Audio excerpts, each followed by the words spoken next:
The emergency room doors hadn't even finished swinging shut when Lieutenant Derek Voss grabbed the young nurse by the arm and shoved her hard against the wall. Her clipboard hit the floor. Her stethoscope swung sideways. Every doctor, orderly, and patient in that hallway went completely still. "You think this is your department?" he snarled, his face 2 inches from hers. "You're a nurse, a rookie. You don't touch my arrests. You don't speak to my officers, and you sure as hell don't tell me how to do my job." Her name was Nora Calloway, 29 years old, night shift emergency nurse at Voss General Hospital in the city of Dunhaven. She said nothing. She picked up her clipboard. She held his stare. Nobody in that hallway knew she had once pulled 3 soldiers out of a burning vehicle under enemy fire. Nobody knew about the commendation sealed inside her apartment drawer. Nobody knew what she was actually capable of. Lieutenant Voss was about to find out.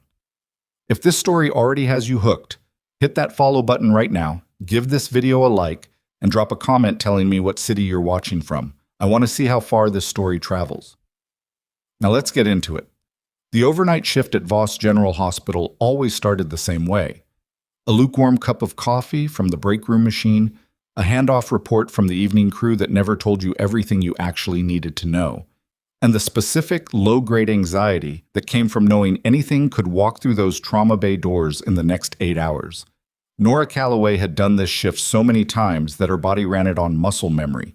Badge tap at the security panel, locker open, locker shut. Scrubs that had been washed so many times they'd gone from navy blue to a shade closer to storm cloud. She moved through the department like water through a familiar channel. No wasted motion, no unnecessary noise. That was the thing most people got wrong about her. They saw the quiet and assumed emptiness. She was 29, which in an emergency department full of seasoned staff in their 40s and 50s made her an easy target for dismissal. She had a face that some of the senior nurses described not unkindly as young, which was their way of saying she hadn't yet earned the lines around her eyes that came from decades of crisis.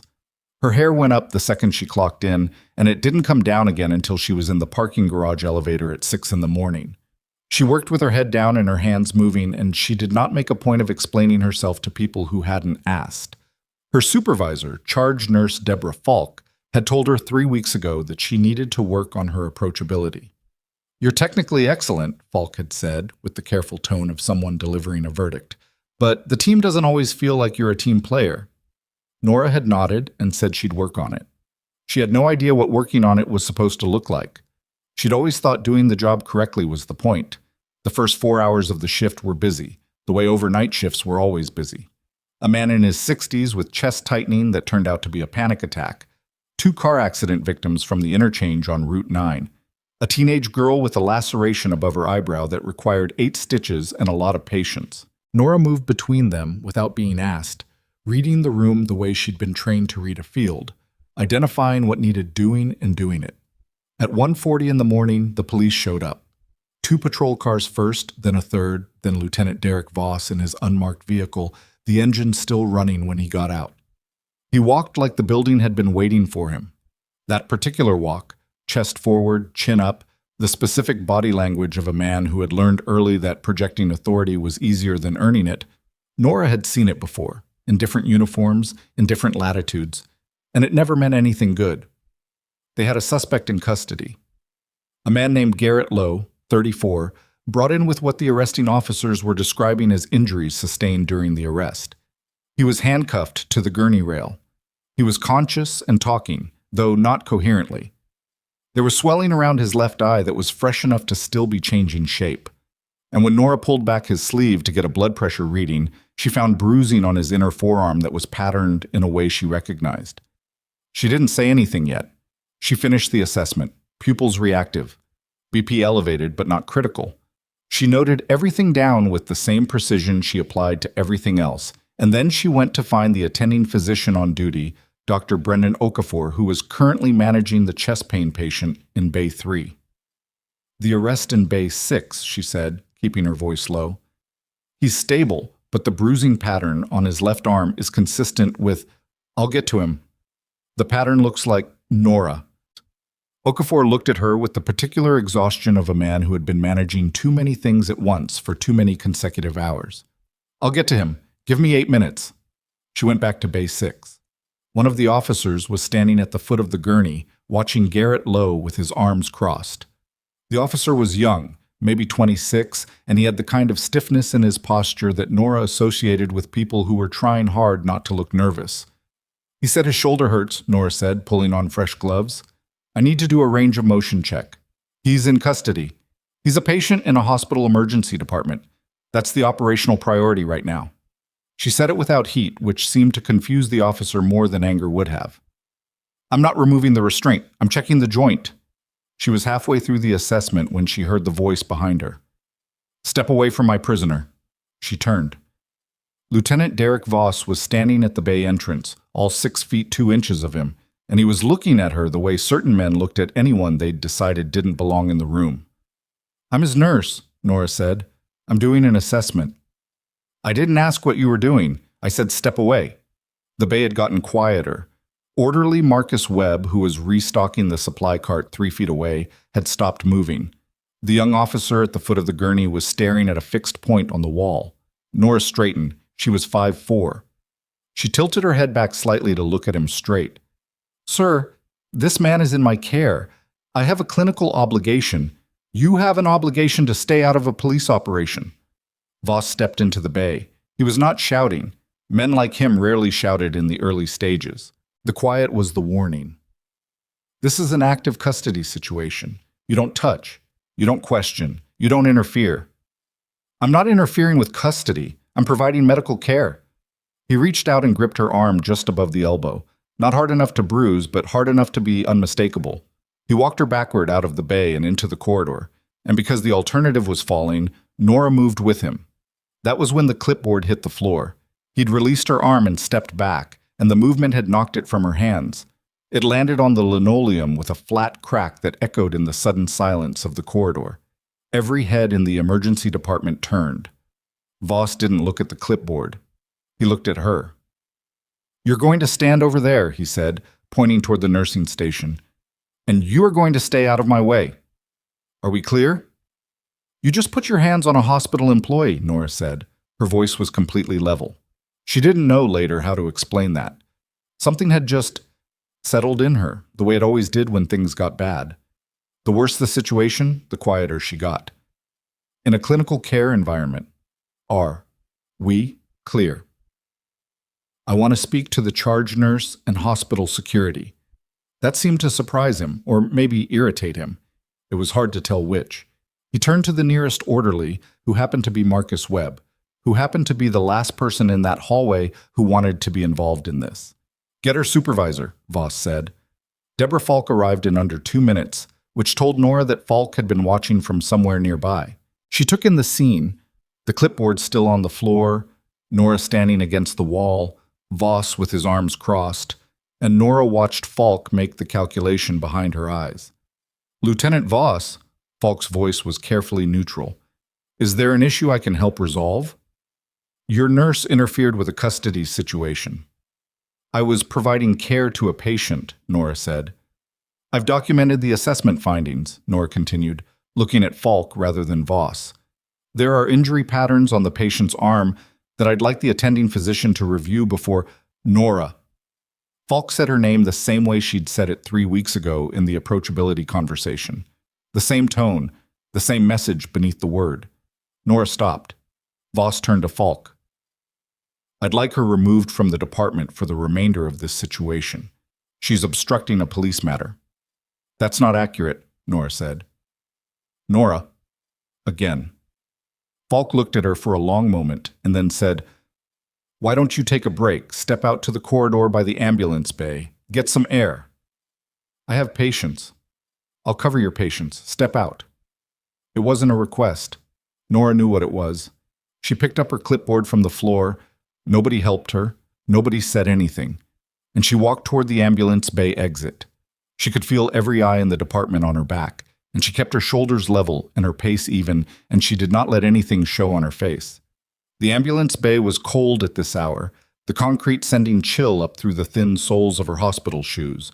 The overhead lights were the industrial yellow that made everyone look like they hadn't slept in weeks, which tonight, for her, was accurate enough. She stood outside and breathed the night air and thought about the bruising pattern on Garrett Lowe's forearm, and she thought about what that meant, and she put both hands flat on the railing and looked out at the empty loading area. She was still standing there when the suspension notice arrived. Marcus Webb brought it out. He had the look of a man who'd lost a coin flip. "Falk asked me to give you this." He held out the folded paper the way you'd hold out something you'd found on the ground and weren't sure about. "Nora, It's fine." She took the paper. "Thank you, Marcus." She read it once.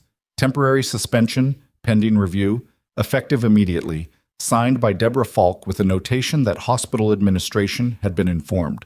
She folded it back along its creases. "Voss went to Falk's supervisor," Marcus said quietly. "Someone made a call. It happened fast." "I know." "You didn't do anything wrong." "I know that too." He stood there another moment, looking like he wanted to say something else, and then he went back inside. The ambulance bay doors swung shut behind him. Nora stood in the cold and held the folded paper and did what she always did when things went sideways. She assessed the situation, identified what she could control, and let go of the rest. She had approximately 6 seconds of quiet before the first military vehicle came around the corner. It wasn't the sound she heard first. It was the lights. A convoy had turned onto the hospital access road, and the lead vehicle's headlights swept across the ambulance bay in a wide arc that temporarily blotted out everything else. Then the sound caught up, diesel engines, multiple vehicles moving at speed.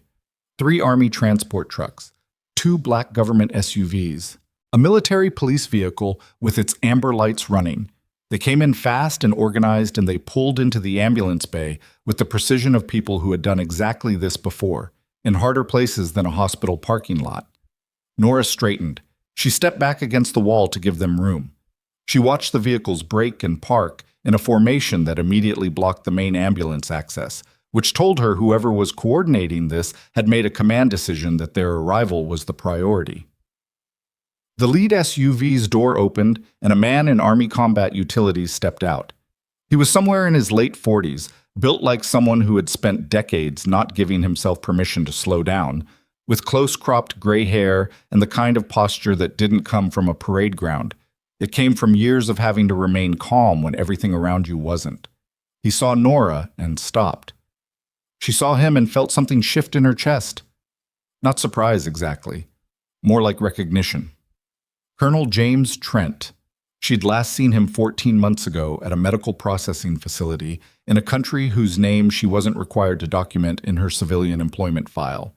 He'd been the commanding officer of the unit she'd been attached to for the last 9 months of her deployment. He'd been the one who'd signed her commendation paperwork. He walked to her without hesitation. "Calloway." "Sir?" His eyes went to the paper in her hand and back to her face. Something moved through his expression. A flash of something she couldn't entirely name. "What's that?" "Suspension notice, sir." He looked at her for 1 full second. Then he looked at the hospital doors. Then he said, "We've got a problem." He didn't elaborate immediately. He turned back to the vehicles and another officer stepped out. Captain Yolanda Reyes, who Nora also recognized, who had been the logistics coordinator for 2 of the 3 deployments Nora's unit had run. And Reyes was already on a radio, already talking fast, already doing 3 things at once in the way Nora remembered from the field. "What's the situation?" Nora asked. Trent looked at her. "There was an explosion on the Route 11 overpass about 6 miles from here. National Guard convoy. We have casualties incoming.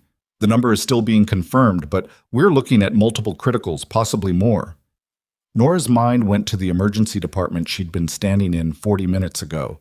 Dr. Okafor managing the chest pain case, 2 of the 3 trauma bays already occupied, the night shift running at 60% because of a scheduling gap that administration had decided wasn't worth addressing until the next budget cycle. "How many vehicles?" she asked. 3 trucks in the convoy. 1 is confirmed destroyed, the other 2 are damaged. We have walking wounded, and we have people who are not walking. She was already moving toward the ambulance bay doors. "Calloway," Trent's voice stopped her. "You have a suspension notice in your hand." "Yes, sir." "Does that change anything for you right now?" She looked at the doors. She looked back at him. "No, sir." He nodded once. Then let's go. The next 40 seconds were the kind that compressed time. Nora moving through the ambulance bay doors with Trent directly behind her, the emergency department interior opening up in front of her, the immediate sensory update of the space, Bay 3 still occupied, Bay 6 with Voss's arrest still ongoing, Falk at the nursing station with her back to the door, Okafor emerging from behind a curtain looking like he'd just made a decision about something he wasn't comfortable with. Lieutenant Voss saw the army officer first. Then Voss looked at Nora, walking next to him. Something happened in Voss's face. It wasn't fear, not yet. It was the recalibration of a man who had just realized the room he was standing in had different dimensions than he'd thought. Trent didn't look at Voss. He went straight to the charge desk. "Who's in charge of this department right now?" Deborah Falk turned around. She looked at the uniform, at the rank insignia, at the two officers behind him, and her expression moved through several stages quickly. "I'm the charge nurse. Deborah Falk. Colonel James Trent, U.S. Army. We have a mass casualty event inbound to this facility, ETA 12 minutes. I need to know your trauma bay capacity and your surgical availability right now." Falk's mouth opened, then it closed. She looked at Nora. Trent followed her gaze. "Nurse Calloway will be coordinating triage for our casualties. Whatever administrative situation you have going with her, it's paused until further notice. She's currently under suspension. She's currently the most qualified trauma specialist in this building." He said it the way you'd state weather conditions. No emphasis. No visible effort to make the point. Just the point, sitting there. "I've seen her work a 6-vehicle accident in 85-degree heat with no electricity and no backup. Your facility has all 3 of those things. I need her at the door." Falk looked at Nora. Nora waited. She'd learned a long time ago not to fill other people's silences for them. "Fine," Falk said. The word cost her something, Nora could tell. "Bay assignments, but I'll handle bay assignments," Nora said. "Marcus, can you get me the supply status on bays 1, 2, and 4? Marcus Webb was already nodding before she finished the question. "Dr. Okafor, the chest pain patient in Bay 3, stabilized, waiting on cardiology. Can he be moved to a monitored observation bed?" Okafor hesitated for one beat. "Yes." "Okay, then Bay 3 is a trauma bay again. We have 15 trauma positions between the 3 main bays if we pull the auxiliary gurneys from storage." She was moving as she talked, pulling a marker from her pocket. She always carried a marker. A habit from the field where equipment labeling meant the difference between a medication reaching the right person and the wrong one, and going to the whiteboard on the wall behind the charge desk. "I need 2 nurses on each bay entrance as casualties arrive. Primary intake assessments only, 30 seconds per person. We're triaging on site. Anyone who can walk and is oriented gets a wristband and goes to the waiting area. Anyone who can't is bay priority." She was aware, without looking, that the emergency department had gone entirely quiet. Everyone was listening. She was also aware that Lieutenant Voss was still standing in Bay 6 with his arrested suspect and 2 officers, and that he had not moved or spoken since Trent walked in, and the nature of that silence was different from the silence of everyone else in the room. The first ambulance hit the bay doors at 2:22 in the morning. It came in with its lights running and the doors opened before the vehicle fully stopped, and the paramedics inside were talking fast over each other, their words coming out in the clipped shorthand that meant what they had in the back was serious. Male, mid-20s, blast injury to the left side, BP dropping, airway maintained but requiring constant management. He was in uniform. He was conscious enough to have his eyes open, but the eyes weren't tracking right. Nora was at the doors before the gurney cleared the ambulance. She put her hand on the soldier's wrist, counted for 4 seconds, looked at his face, looked at his chest movement, made the call. "Bay 1, surgical alert, get Okafor, and whoever is on surgical call, right now." The second ambulance was 30 seconds behind the first, then a third. Then they stopped coming in ambulances and started coming in the army vehicles themselves. Soldiers lifting their own out of the truck beds, some walking with arms around each other, some not walking at all. For the next hour and 40 minutes, Nora Calloway did not stop moving. She was everywhere in the department at once, or that was how it felt to the nurses and doctors working alongside her. She was at a gurney, making a call about a tension pneumothorax, And then she was at the charge desk rerouting a lab order, and then she was in Bay 2 talking a young soldier through a procedure in a voice so steady it sounded like the most normal thing in the world, even though none of this was normal, even though what she was managing was a small-scale disaster inside a building that hadn't been prepared for it. She caught errors before they became problems. She communicated in the exact amount of words necessary and no more. When two nurses contradicted each other about a patient's medication history and the argument started escalating, she said two sentences that ended it without humiliation and moved on. When a family member of one of the soldiers got through the department doors and became disruptive, she sat with him for 90 seconds, said something quiet, and he calmed. Colonel Trent watched from the edge of the department. He didn't interfere. He knew what he was looking at. What none of the hospital staff knew, what they were only beginning to process as the hours moved forward and the crisis slowly, incrementally stabilized, was that the man standing quietly near the security office door wasn't just watching the medical operation. He was watching something else. Two of the soldiers in Trent's convoy were not casualties. They were investigators. They'd been in Dunhaven for 6 days, attached to a federal task force that Trent had been briefed on but not yet acted on. The explosion on the Route 11 overpass had accelerated their timeline by approximately 60 hours. They were watching the surveillance feeds. They were watching the building's electronic record system. And they were watching Lieutenant Derek Voss, who had stopped trying to complete his custody transfer 45 minutes ago and was now standing near the security office door with his phone in his hand, looking at the corridor toward the camera room with the specific expression of a man doing arithmetic he didn't like. Nora didn't know any of this yet. She was in Bay 2, talking a trauma nurse named Petra Swanson through a procedure that Petra had never done without an attending physician present, and Petra's hands were shaking and Nora said, "Your hands know what to do, just let them." And Petra's hands steadied enough. At 3:47 in the morning, Nora stepped out of Bay 2 and took her first real breath in 90 minutes. Her scrubs had blood on them, not hers. Her hands were steady. Her mind was doing the thing it had always done after sustained operational periods, which was run a quiet inventory of everything that had happened and flag the items that needed follow-up. Garrett Lowe, the arrest in Bay 6, had not been attended by a physician in nearly 2 hours. She noted that. The surveillance camera at the end of Corridor C, the one that covered the security office entrance, had been showing a static error notification on the department monitor for the last 23 minutes. She noted that. Lieutenant Voss had not been visible in the department for approximately 30 minutes. She noted that. She picked up her radio and called Marcus Webb. "Marcus, where's the patient from Bay 6? Lowe, the custody case." Static.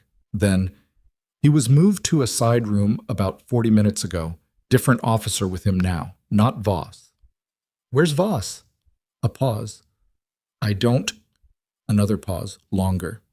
"Nora, I don't know where Voss is, but I think he went toward the security office." She put the radio down. She looked at Colonel Trent, who was standing 12 feet away, and something passed between them in the way that information sometimes traveled between people who had learned to read the small signals. The slight tightening around his eyes, the almost imperceptible shift in the angle of his attention. He said quietly, "Don't go near that corridor." "Why?" "Because there are already people there." He paused. "The right people." Nora stood still.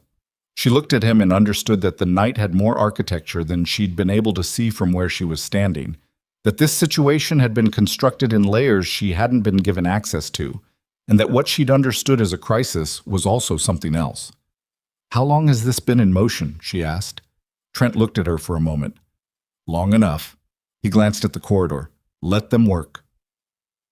From somewhere in the direction of the security office, past the door and down the corridor that Nora couldn't see from where she stood, she heard a sound she recognized.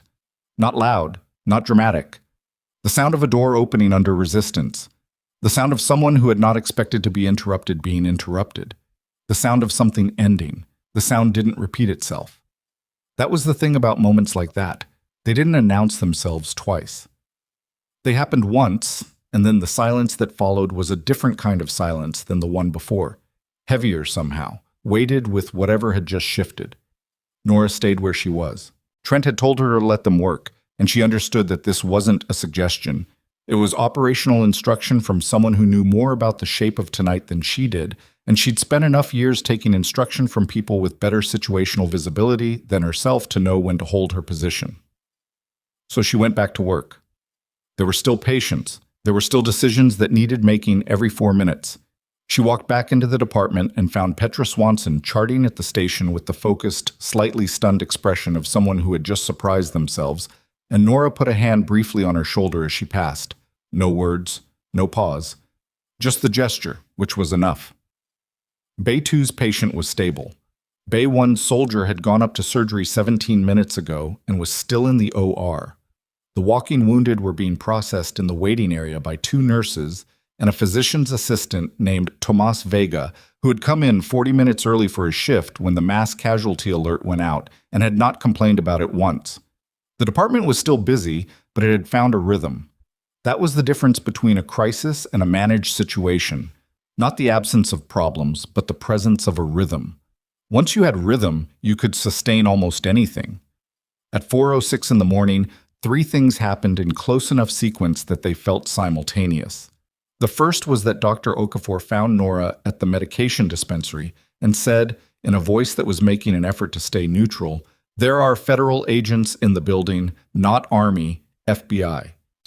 The second was that Nora's pager went off with a code she hadn't expected. Bay 6, the room where Garrett Lowe had been held, was now being flagged for an urgent physician review. The third was that Marcus Webb appeared at her elbow with the particular expression of a man who had seen something he couldn't unsee and was trying to decide how to say it. "Voss is in the security office," Marcus said, "but he's not alone in there anymore."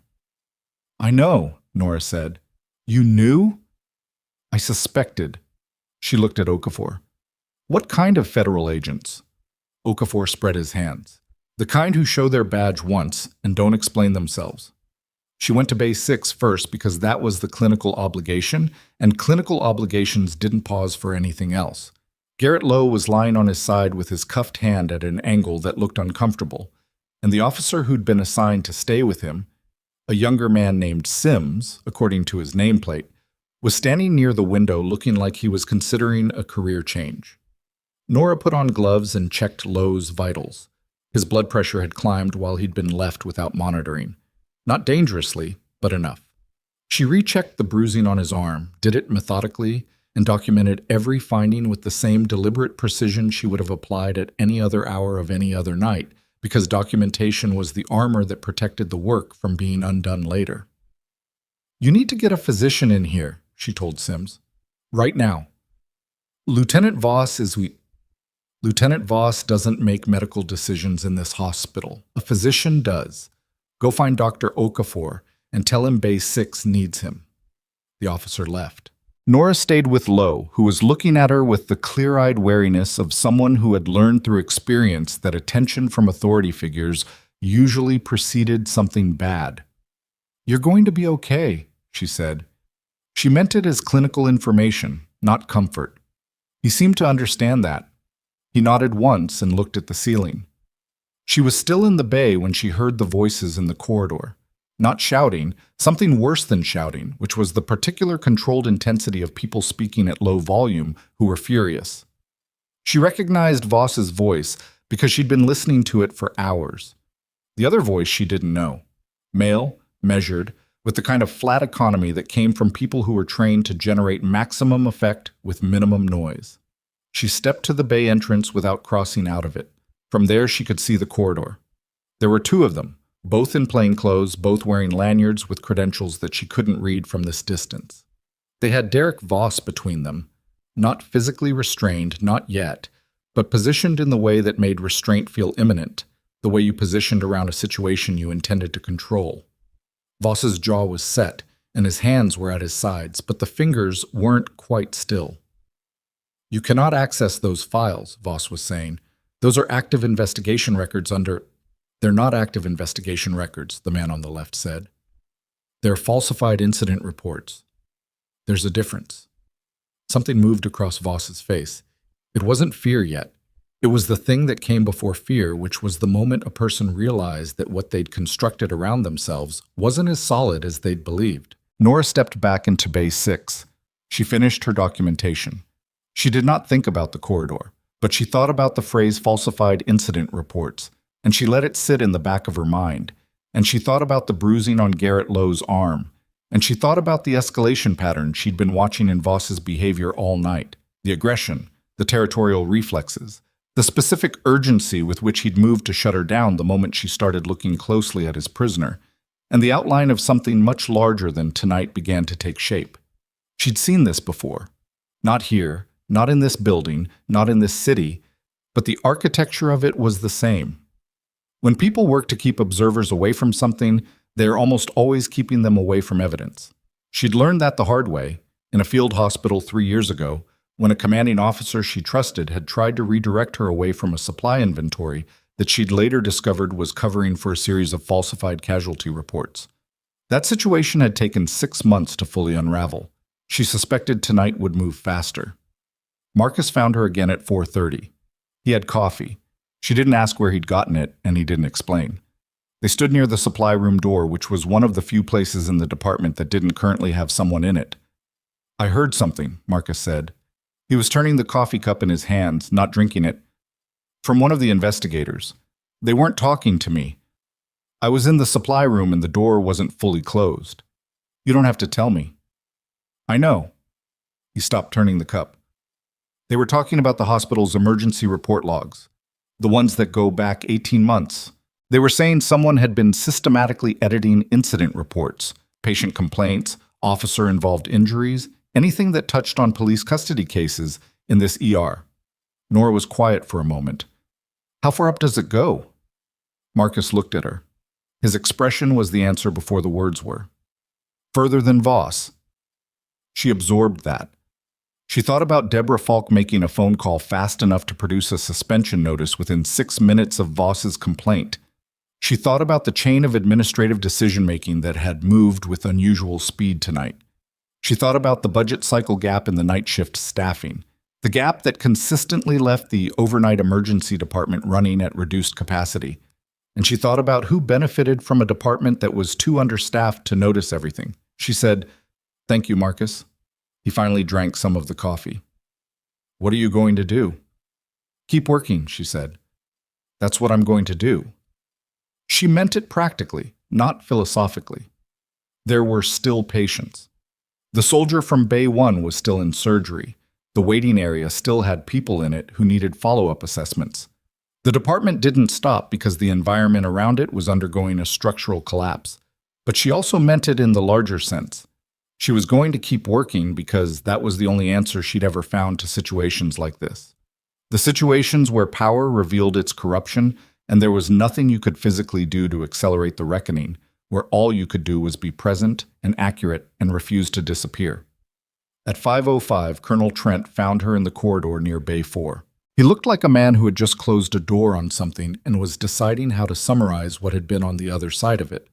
"We need your documentation," he said without preamble. "From tonight?" "From tonight, and from any prior interactions you've had with Lieutenant Voss in this department. The investigators want a complete timeline." "I've documented everything from tonight. Prior interactions." She thought about it.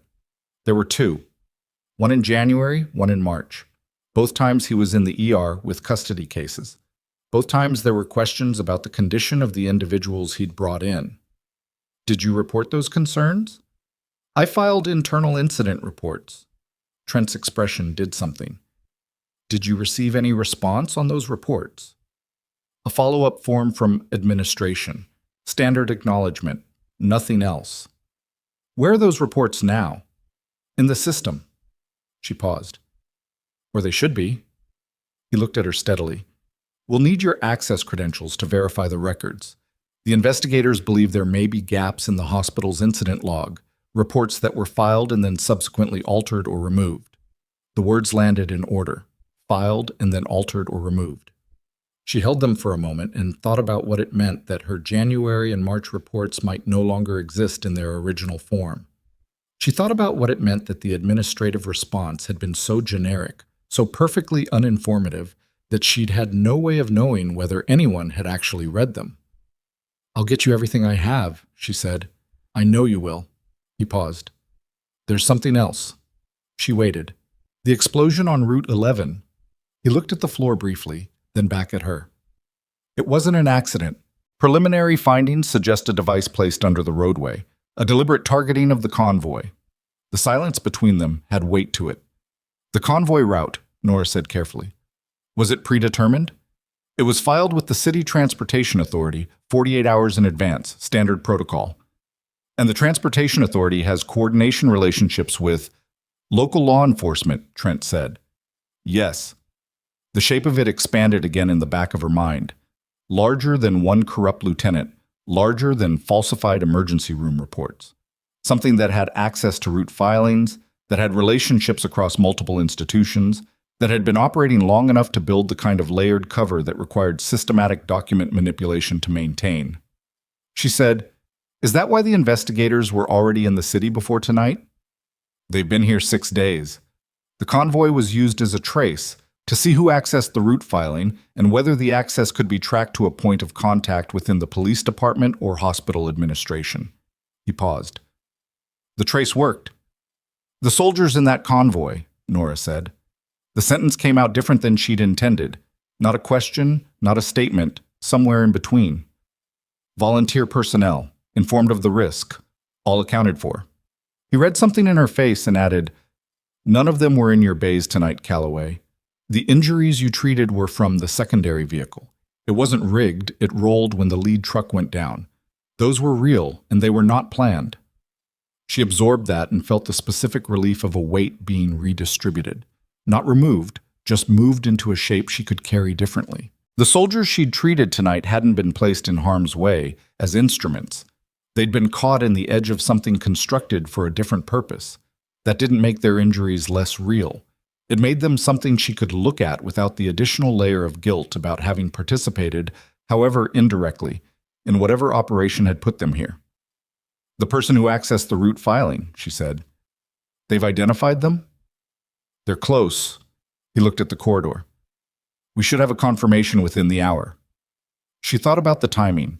She thought about what an identification within the hour meant for the people currently inside this building who were connected to it. She thought about Deborah Falk at the charge desk, who had made a phone call and produced a suspension notice in 6 minutes. And she thought about the administrative contacts Falk would have had to reach to do that on a Friday night at 2 in the morning. She thought about who answered administrative phones at 2 in the morning and why they would. She was about to say something when the radio on Trent's vest crackled. The voice on the other end was female, clipped, moving fast. She caught 2 words, confirmed and second location. Trent's expression changed in a way that was subtle but unmistakable. He put his hand on the radio and looked at Nora with the specific directness of a man who was about to say something that required her to be clear-headed, and she should confirm that she was. "Calloway." He waited until she looked at him directly. "Where is Deborah Falk right now?" She turned and looked at the charge station. The station where Deborah Falk had been standing for the last 3 hours, managing the department from her fixed position with the particular controlled authority of a woman who ran her space through presence rather than movement. The station was empty. Nora scanned the department. She checked the visible entrance to the break room, the corridor toward the bathroom, the angle toward the supply rooms. She turned back to Trent. "She's gone," Nora said. He was already moving toward the exit. Trent moved fast for a man his age and rank, which meant he moved faster than most people half his age who hadn't spent decades treating urgency as a physical discipline. Nora followed because no one told her not to, and because the department was as stable as it was going to get, and because something in the base of her spine had gone electric in the way it did when a situation was about to change shape again. The ambulance bay exit was the closest exterior door.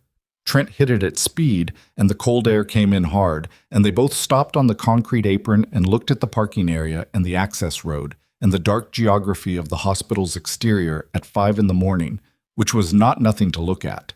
There were still military vehicles, still personnel moving between them, still the amber pulse of the MP vehicle's lights, but there was no Deborah Falk visible in any of it. Captain Reyes materialized from the left, near the lead SUV. She'd been on her radio. We've got her on the parking structure camera, level 2, walking toward the north stairwell. She has her bag. Does she have a vehicle up there? Registered to her. We're checking.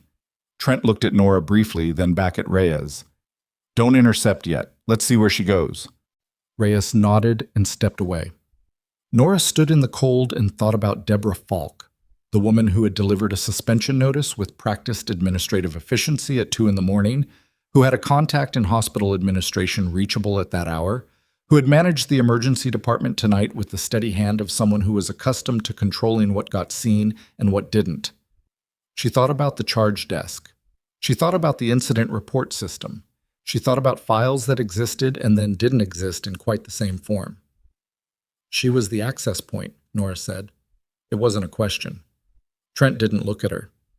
She had system access to the hospital's incident reporting platform. So did 2 of the administrators.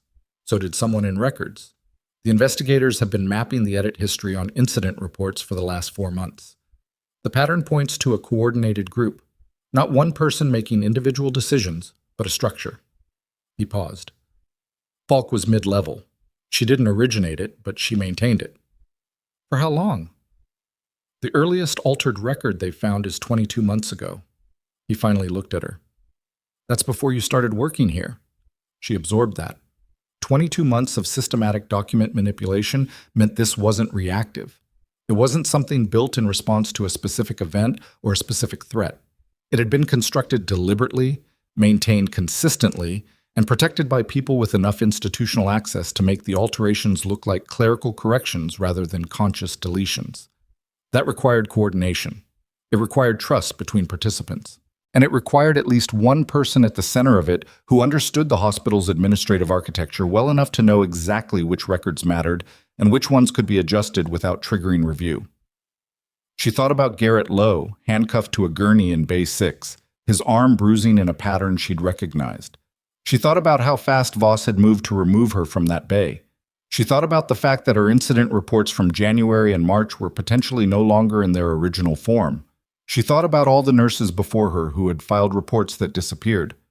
Go back inside, Trent said. His voice was not unkind. You've got patients.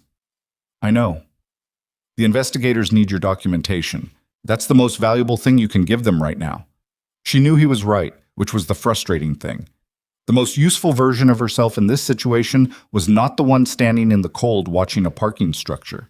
It was the one inside that building, doing the work, generating the paper trail that couldn't be falsified because it was happening in real time under federal observation. She went back inside. The department had stabilized further in the 20 minutes she'd been occupied. 2 of the soldiers from the waiting area had been cleared and were sitting with the Army personnel near the bay entrance. Bay 1 surgeon had come down to update the status. The patient was out of the OR and in recovery, which was the best possible outcome for what Nora had sent upstairs. Bay 2's soldier was sleeping.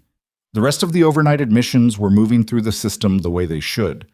Petra Swanson was at the charge desk. She looked up when Nora came in. There was something in her face that hadn't been there at the start of the shift. A different quality of attention, like something had reorganized behind her eyes. How are we? Nora asked. Managed. Petra said it like she was still slightly surprised by it. Where did you learn to do all of that? Which part? The triage. The way you sequenced everything. The way you knew who needed what before they could tell you. She paused. You worked like someone who's done this in a lot worse situation than a hospital. Nora logged into the documentation system and pulled up her patient files. Get some water, she said. You've been on your feet for 3 hours straight. Petra almost pushed back, and Nora could see the reflex, and then she didn't. She went to get water. That was the difference between someone who was learning and someone who wasn't. The willingness to accept a direction without requiring it to come with an explanation. The federal investigators found Nora at the station 12 minutes later. There were 2 of them, as Okafor had described. One was a woman in her mid-40s named Agent Danielle Marsh, who had the particular physical economy of someone who had decided early in her career that every movement should serve a purpose. The other was younger, male, and introduced himself as Agent Kevin Stroud.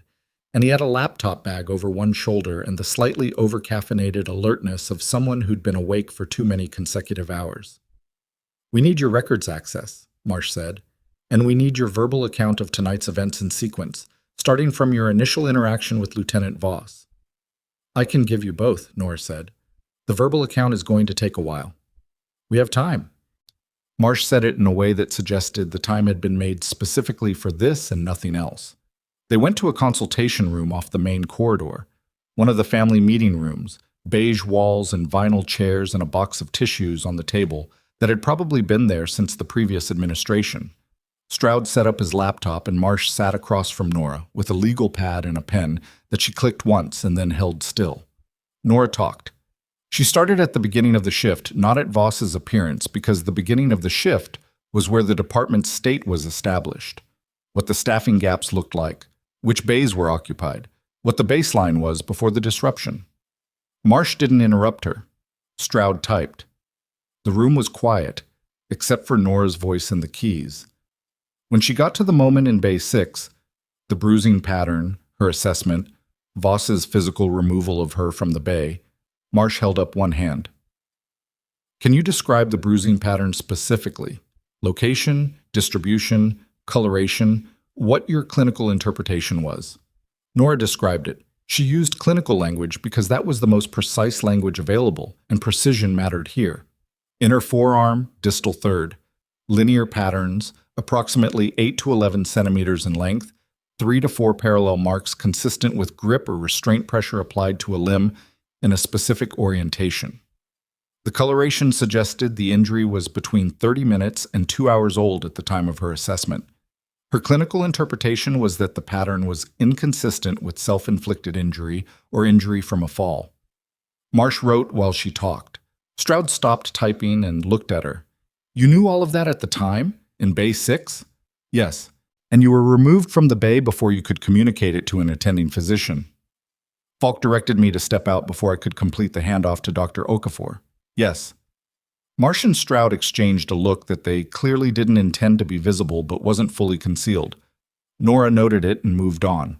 She gave them the January incident, then the March incident, with dates and the names of the custody patients involved and the nature of the injuries she'd documented and the incident report numbers she'd submitted.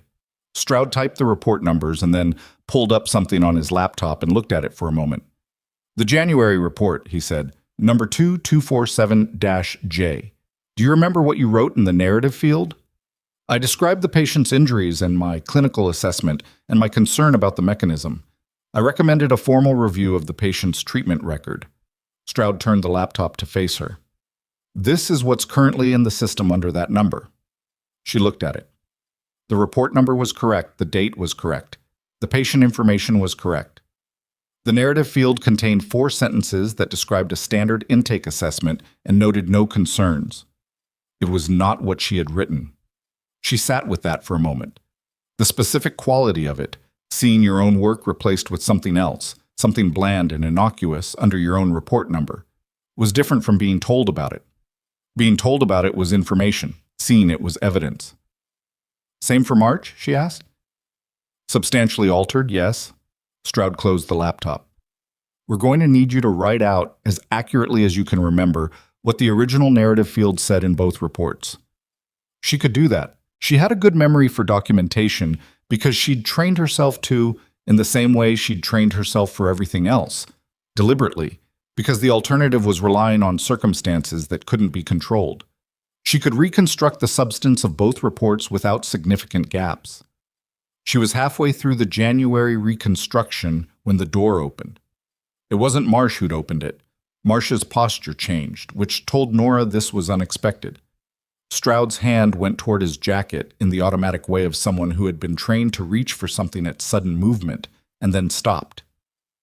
Colonel Trent stood in the doorway.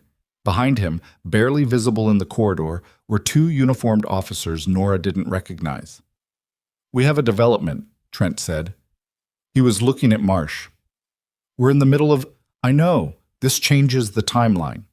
He looked at Nora, then back at Marsh. "Falk didn't go to her car. She went to the records room on the 2nd floor. She's been there for 11 minutes. The room was quiet for 2 seconds. The records room has a terminal with system access, Stroud said. He was already closing his laptop.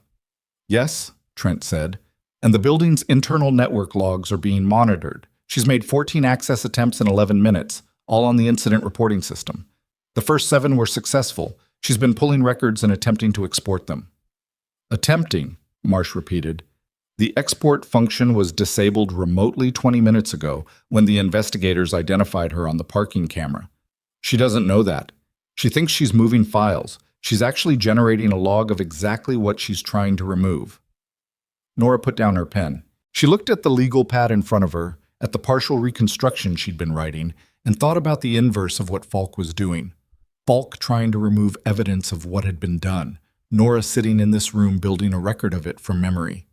The two of them in the same building, working in opposite directions, neither aware of the full extent of what the other had. Can we use what she's accessing as a map? Nora asked. Marsh looked at her. What do you mean? She knows which records are the critical ones.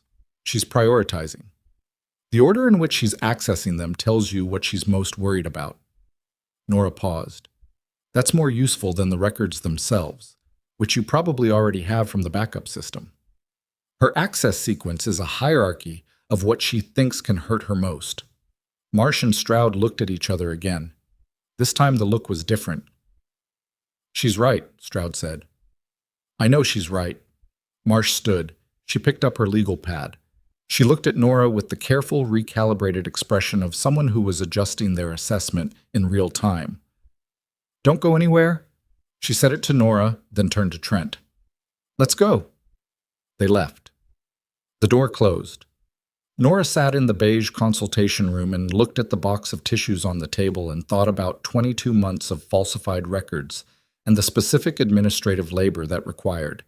Not just the edits themselves, but the maintenance, the consistency, the vigilance required to catch incoming reports before they were reviewed and redirect them and make sure the altered versions looked plausible enough to survive a casual audit.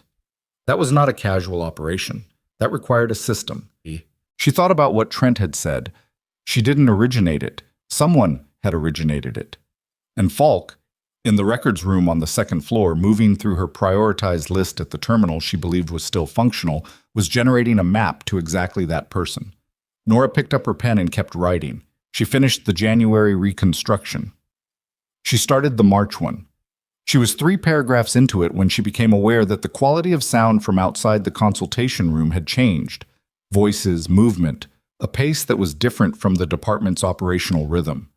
She finished the sentence she was on and listened. The sound was coming from the direction of the main entrance, not the ambulance bay. The front entrance, the civilian side, the doors that opened onto the hospital's public lobby. Multiple voices. At least one of them was elevated. She stood and opened the consultation room door and looked down the corridor toward the lobby, and what she saw was the kind of thing that, later, she would have difficulty explaining to people who weren't there, because it happened in stages and each stage arrived before she'd finished processing the previous one. 3 men in suits had come through the front entrance. Not federal investigators. She could tell immediately, from the suits themselves, from the way they were moving, from the lawyer's briefcase one of them was carrying. Hospital administration, or people connected to it. The one in front, tall, silver-haired, the kind of posture that came from a lifetime of occupying rooms and expecting them to reorganize around him, was speaking to the hospital's overnight security manager at a volume that was designed to carry. I want all federal personnel out of this building until we have reviewed the scope of their authority, he was saying. This is a private medical facility, and the administration has not consented to... Sir, I don't have the authority to... Then get someone who does. He looked around the lobby with the proprietary attention of someone surveying property. His gaze moved down the corridor and landed on Nora, standing in the consultation room doorway. And something happened in his expression, a flicker of recognition, or something adjacent to it, that told her he knew who she was, even if she didn't yet know who he was. That's her, said the man directly behind him, quieter but audible. Nora didn't move. She stood in the doorway and looked back at them and held the legal pad against her chest with both hands, which was not a deliberate gesture. It was just where her hands were, but which she realized later was also the right instinct. The silver-haired man started walking toward her. He'd covered about half the distance when the door to the stairwell at the end of the lobby opened and Agents Marsh and Stroud came through it, and behind them came Trent and Reyes and two uniformed officers, and the silver-haired man stopped walking. "Mr. Aldrich," Marsh said. She said the name the way you'd put a key into a lock. "We've been looking for you." The man, Aldrich, turned to face her. Whatever composure he'd walked in with was performing considerable work right now to hold its shape. "Agent Marsh, I have counsel present, and I want to be very clear that neither I nor anyone connected to this hospital administration will be participating in—" "This isn't a participation request," Marsh said. She held up the document in her hand. Nora couldn't read it from where she was standing. She didn't need to. "We have a warrant." The lobby went very quiet. Aldrich looked at the warrant. He looked at the two uniformed officers who had moved to positions on either side of the lobby exit. He looked at the man with the briefcase, who was already opening it, already pulling out his own documents, already doing the things lawyers did when they realized they were arriving at a situation that had moved further than they'd been briefed on. Then Aldrich looked down the corridor again.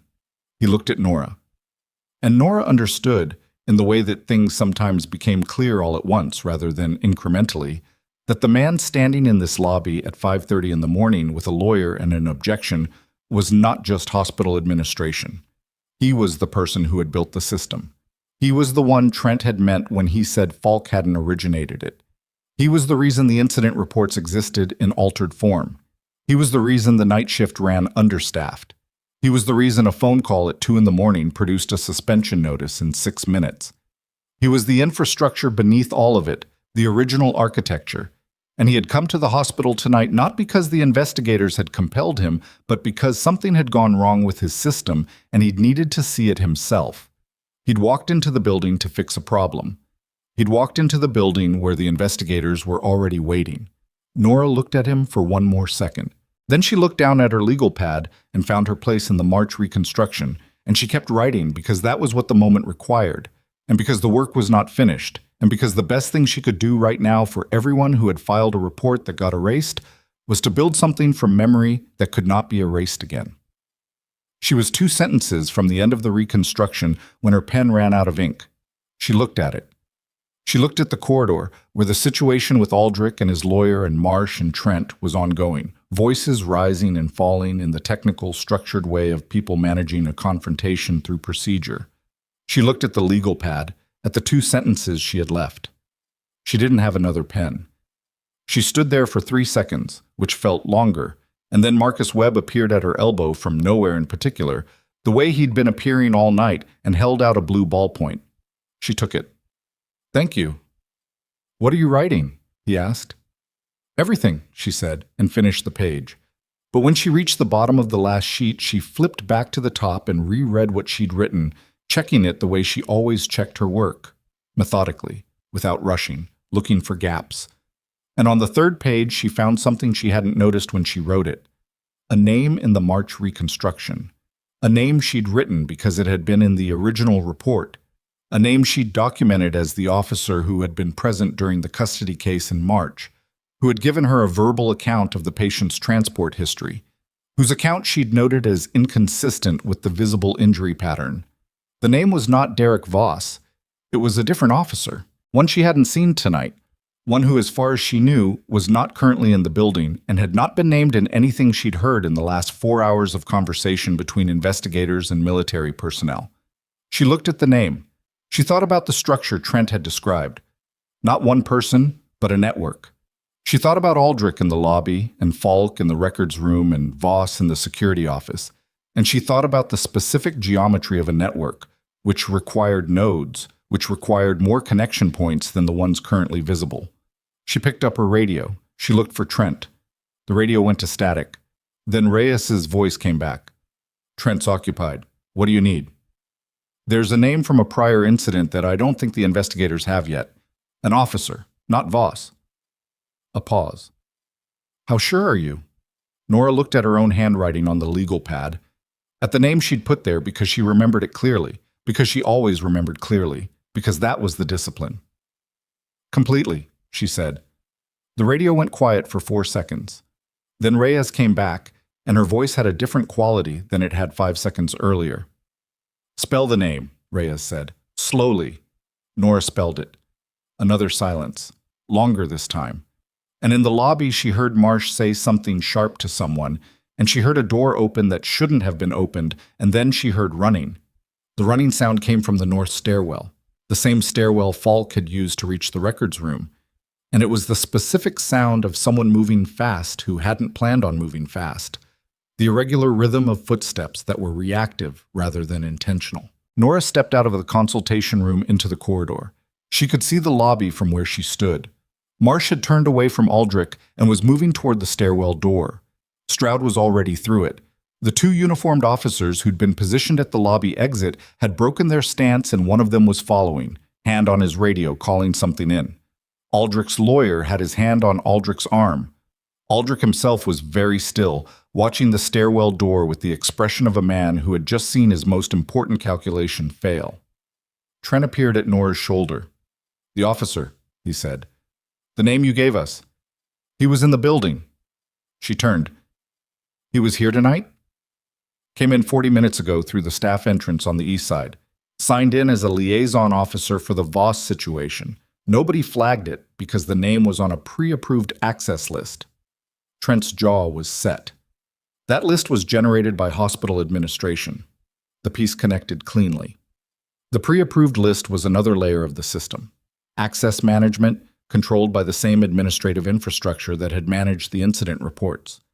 A name on that list could move through the building without challenge, could reach the records room, could coordinate with Falk.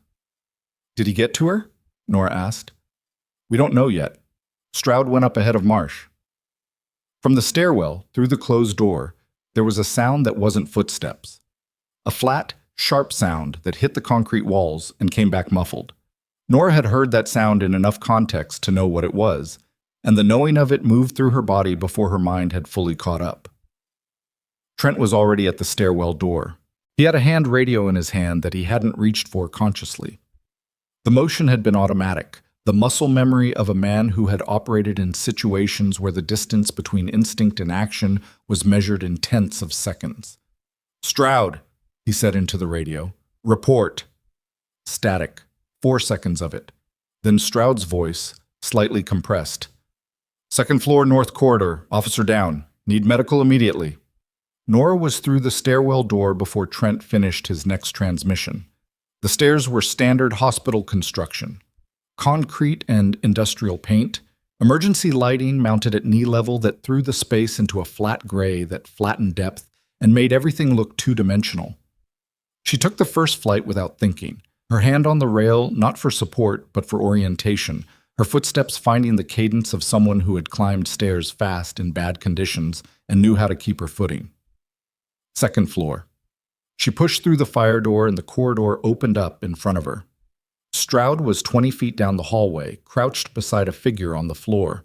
The figure was in plain clothes, a woman. For 1/2 second, Nora's mind produced Falk's face, and then she got close enough to see that it wasn't Falk. It was a woman she didn't recognize, and the relief and the guilt about the relief arrived at the same moment.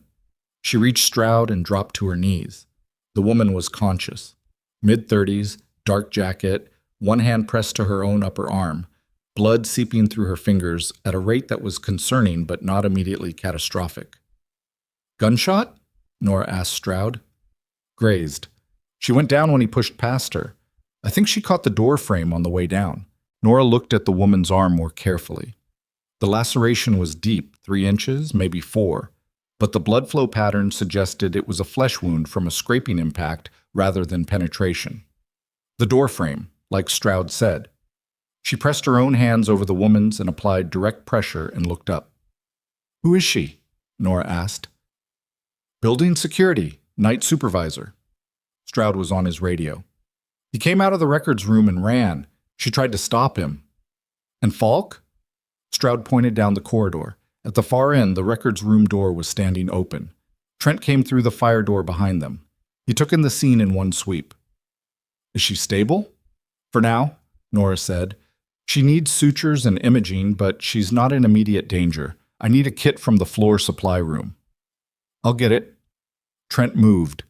He moved the way he'd moved all night, without wasted action, without announcing what he was doing, and was back in 90 seconds with a trauma kit from the floor supply cart. The hospital's medical supply system, whatever else was compromised about this building tonight, had not failed at stocking its hallway carts. Nora worked on the woman's arm while Stroud kept his radio going. The security supervisor's name, she learned, was Raquel Munoz, and she was 38 years old and furious in the specific way of someone who had been physically knocked aside by a person they'd underestimated. "He had a badge," Munoz said. Her voice was tight with pain but completely coherent. "He had it out when he came out of that room and I thought he was one of the investigators, and then he ran straight at me." "Did you see his face?" "Yes." "I'll know him again." She said it with the flat certainty of someone making a promise to themselves rather than providing information. "I'll know him anywhere." Nora secured the dressing and helped Munoz sit up against the wall. "Stay here. Don't put weight on it yet." "Is he still in the building?" Nobody answered that immediately, which was its own kind of answer. Nora stood and walked to the records room. The door was open and the lights were on, and the terminal screen was still illuminated. Falk's session, still logged in, the access log visible on the screen. Stroud came up behind her and looked at it over her shoulder. "She logged out," he said. "Or he did, before he ran." Nora looked at the screen. The session had been terminated 4 minutes ago, which was about when Reyes would have been radioing back about the name Nora had given. The timing was tight enough to be meaningful. "He was in this room with her," Nora said, "when I gave you the name and you radioed back. Someone in this room heard it." Stroud looked at her. "You think there was a communication channel between him and the investigator's radio traffic? I think someone knew we'd identified him within about 90 seconds of us identifying him. That's not coincidence." She looked at the terminal. "What does the session log show she accessed?" Stroud leaned in. He read for a moment. "Personnel records. Yours specifically, and 2 others." He looked at Nora. "He was looking for something in your file." She stood with that for a moment. Her personnel file. The standard employment record, her application materials, her credential verification, her performance reviews. And buried in it, the documentation of her prior employment history, which would include the military service record she'd disclosed at hire. Disclosed in full because she'd had no reason not to, and because falsifying an employment application was something she was constitutionally incapable of doing. They'd been looking for a vulnerability, something in her background they could use to discredit her testimony, or to construct a counter-narrative, or to create enough ambiguity that the documentation she'd been building in the consultation room downstairs would be easier to challenge. The thought was cold in a way that had nothing to do with the building's temperature. "What do the other 2 files show?" she asked. Stroud looked back at the screen. Tomas Vega and Marcus Webb. She took a breath. The people who'd worked alongside her tonight. The people who had seen what she'd seen. Of course. Trent came back down the corridor. "He's not in the building," he said. "We've got units on the perimeter, but he had a 4-minute head start, and there's a service road on the north side that's not on the hospital's official access map." "Not on the official map," Nora repeated, "but someone who'd been managing hospital access lists for 2 years would know about it." "Yes." Trent's expression was the expression of a man who had made a calculation about a situation and found that the situation had one more layer than he'd calculated for. It wasn't panic, it wasn't even surprise. It was the specific recalibration of someone who understood that operations rarely collapsed cleanly, that there was almost always one piece that didn't fall where you'd aimed it. "You need his name in a warrant," Nora said. "Can Marsh do that from here?" "She's working on it." "While she's working, you should know that he accessed my military service record, which means he knows my deployment history and my unit assignments. If he has contacts in that direction—" "He doesn't," Trent said. It was the most definitive he'd sounded all night. "That I can guarantee." She nodded. She took it as accurate because Trent's guarantees, in her experience, were not casual. "I want to go back downstairs," she said. "I want to finish the documentation before anything else changes." He let her go.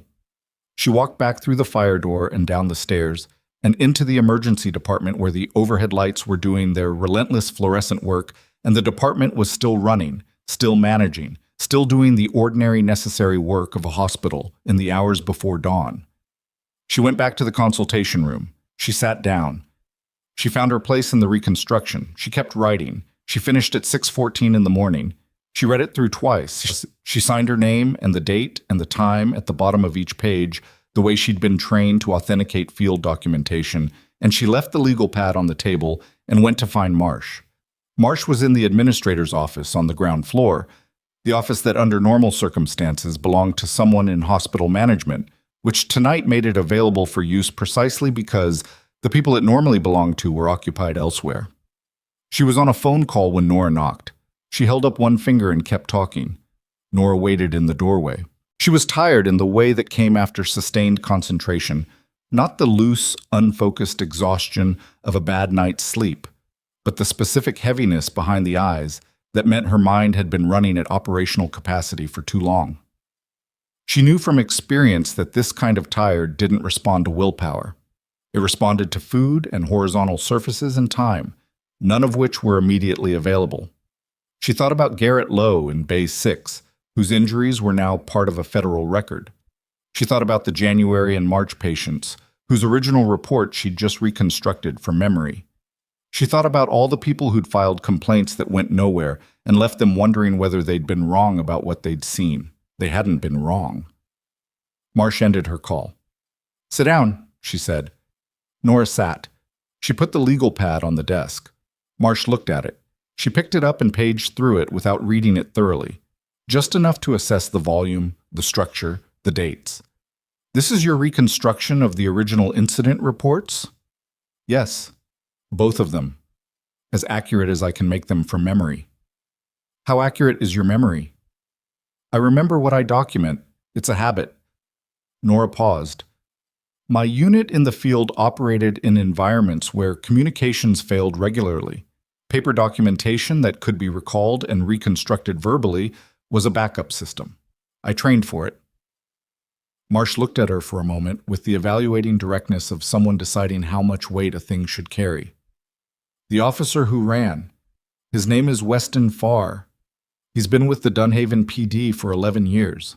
We had him as a peripheral figure in the investigation, someone who appeared in the access logs but whose role we hadn't fully mapped." She paused. "You had him as a primary witness to patient injury in March." "He gave me the transport history that didn't match the injury pattern," Nora said. "At the time, I documented it as an inconsistency and filed the report. I didn't know what it meant in a larger context. I just knew it didn't add up." "What made you remember him tonight?" Nora thought about it. "The bruising on Lowe's arm. It was the same pattern as the March patient. Not similar, the same. Same arm, same location, same distribution. When I wrote about March, the pattern made me think about who had been in the bay that night, and then the name was just there." Marsh wrote something. "The warrant for Farr went through 12 minutes ago. We have units on the service road and the 2 primary routes out of the area. It's a matter of time. He had a 4-minute head start." "He did," Marsh said it without evasion. "We may not get him tonight, but we have his access logs, his communication records, and now your testimony placing him at the scene of an undocumented patient injury. He can run. He doesn't have anywhere to land." Nora absorbed that. It was an honest assessment, and she appreciated it more than a reassurance would have been. "What about Aldrich?" she asked. "Currently being processed." Marsh put her pen down. "He came here tonight to manage the situation personally, which was an error in judgment that I suspect his lawyer is not currently letting him forget. His presence in the building gives us physical placement at the site of an active federal investigation into records he had administrative authority over." She paused. "That's not nothing. And Falk?" "She was in the records room. She logged into the system. We have that on record." Another pause. "She's cooperating.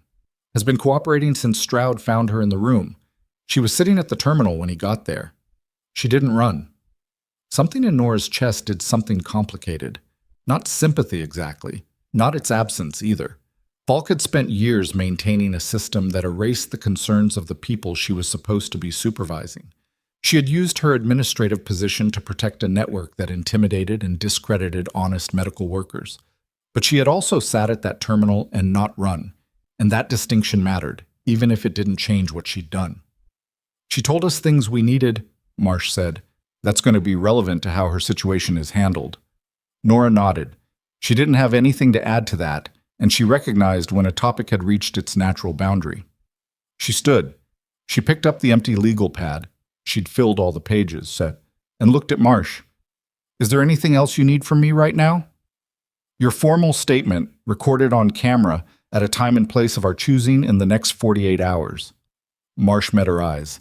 And your availability to testify if this goes to a full proceeding. Both of those, yes. Good. Marsh paused, and something in her expression shifted in a way that was small but readable, the professional mask adjusting slightly to let something human through, briefly. You did good work tonight, Nurse Calloway, the documentary work especially, the reconstruction. She paused again, as if deciding whether to continue. I've been doing this for 14 years. Most people in your position, after being suspended and physically removed from their department, most people would have gone home.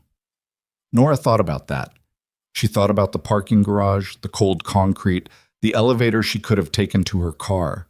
She thought about the suspension notice she'd been holding when the military vehicles pulled into the ambulance bay. The patients were still here, she said. It was the simplest way to explain it.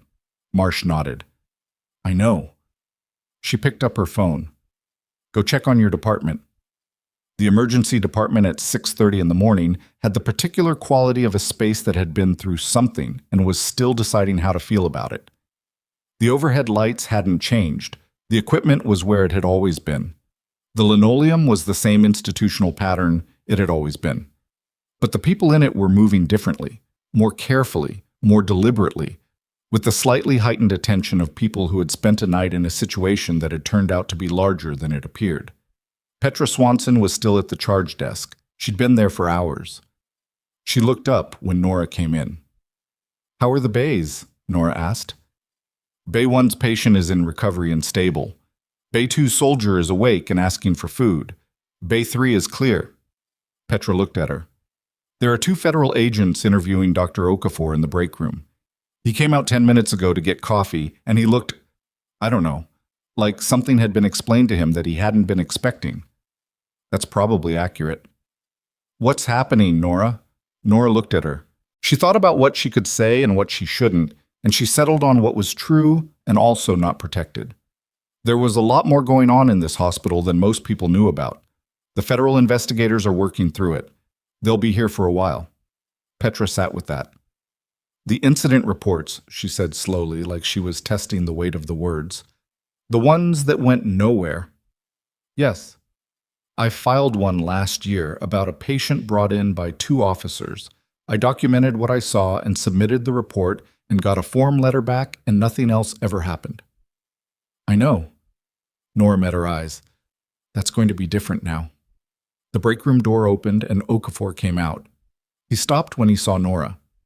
He looked at her for a long moment with the expression of a man who is reordering something in his internal architecture, reorganizing the structure of what he thought he knew about his workplace and the people in it. He'd been here longer than she had. He'd filed no incident reports in her time at the hospital, which might have meant he hadn't seen anything to report, or might have meant something else entirely. She didn't know, and it wasn't her place to judge it. He said, "The investigators told me your reports were altered." "Yes." "January and March." "Yes." He looked at the floor. "I should have pushed harder when you tried to hand off the Bay 6 patient. Tonight." He looked back up. "You were right, and I was managing too many things, and I told you I'd get to it. You were covering a department in a staffing gap with a mass casualty event arriving. You made the best call you could with the information and capacity you had." "That sounds like something you're saying to make me feel better." "No," she said. "It sounds like a clinical assessment of the circumstances, which is what it is." She paused. "We're going to have a different department now. That's what matters." He was quiet for a moment.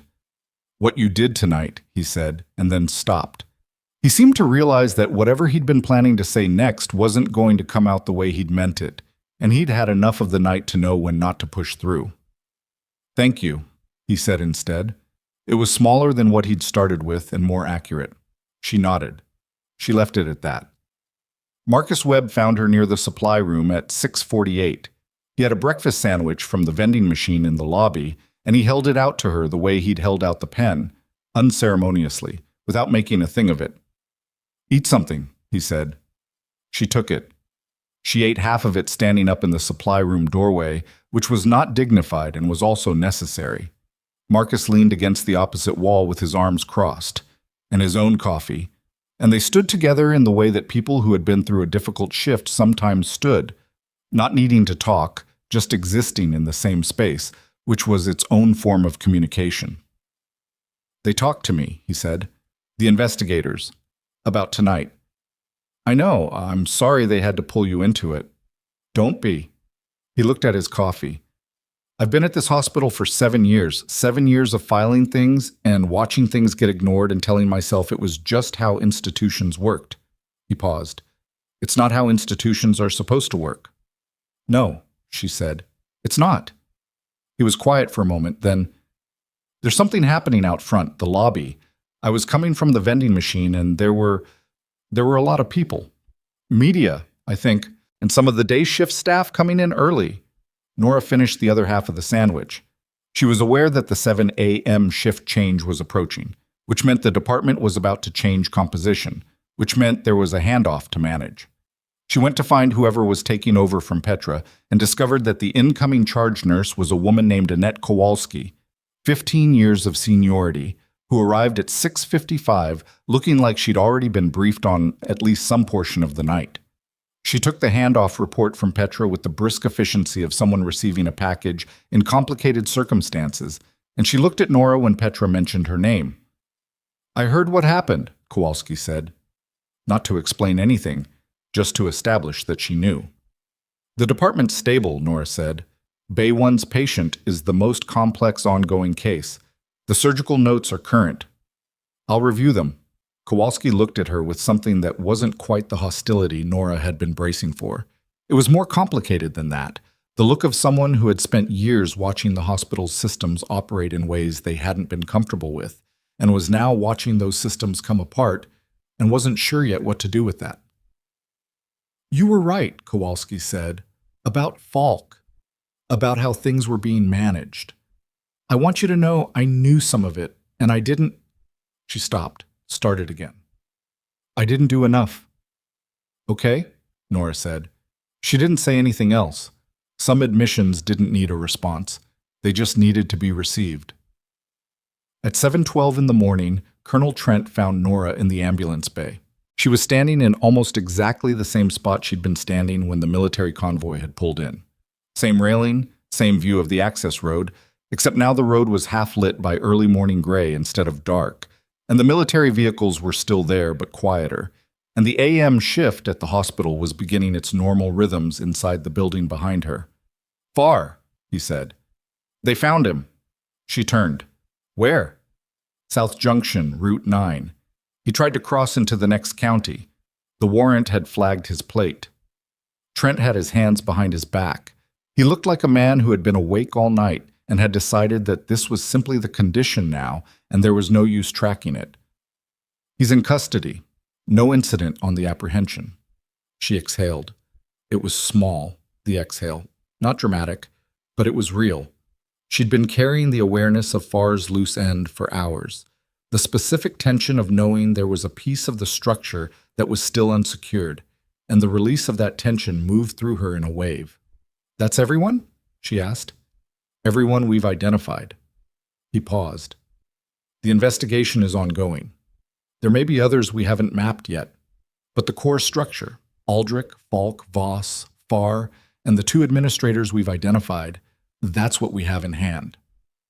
2 administrators. She filed that. She'd known about Aldrich. She hadn't known about a second. "Who's the second administrator?" she asked. "Deputy Director of Operations, name's Philip Brandt.